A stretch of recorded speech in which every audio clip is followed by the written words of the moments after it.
नमस्कार, मैं हूं आरजू अंसारी और आप देख रहे हैं राष्ट्रीय जगत विजन न्यूज। पूर्व मुख्यमंत्री भूपेश बघेल ने भाजपा नेताओं के उस बयान पर तीखी प्रतिक्रिया दी है जिसमें कांग्रेस को नक्सलियों का समर्थक बताया गया था। बघेल ने कहा कि विधानसभा के दौरान हिडमा की मौत पर सबसे पहले बधाई मैंने ही दी थी।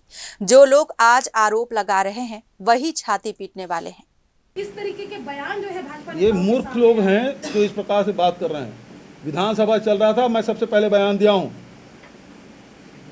हिडमा की मौत से हमारे जवानों को बड़ी सफलता मिली है और दूसरा नक्सलियों को बहुत बड़ा झटका लगा है।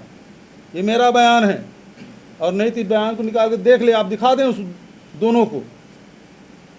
ये छाती पीटने वाले ये लोग हैं।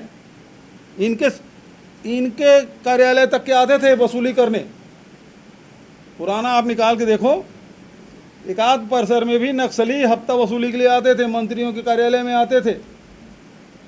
पूर्व गृह मंत्री जी के उसके पास रसीद था 1 लाख रुपए देने का, नक्सलियों को पैसा देते थे।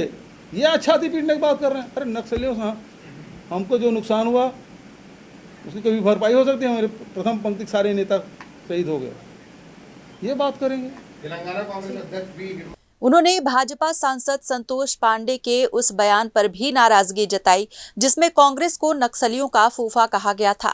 बघेल ने कहा कि ऐसे बयान देने वाले मूर्ख लोग हैं।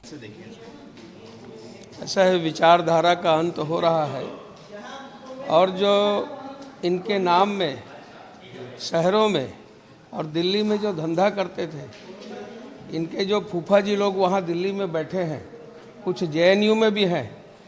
ऐसे लोग छाती पीट पीट करके ये रो रहे हैं। कई लोग तो 2-2 3-3 दिन तक खाना भी नहीं खाए होंगे। फिलहाल इस खबर में बस इतना ही। देश प्रदेश की खबरों से अपडेटेड रहने के लिए हमारे चैनल को सब्सक्राइब करें और नए खबरों के नोटिफिकेशन के लिए बेल आइकॉन जरूर दबाएं। नमस्कार।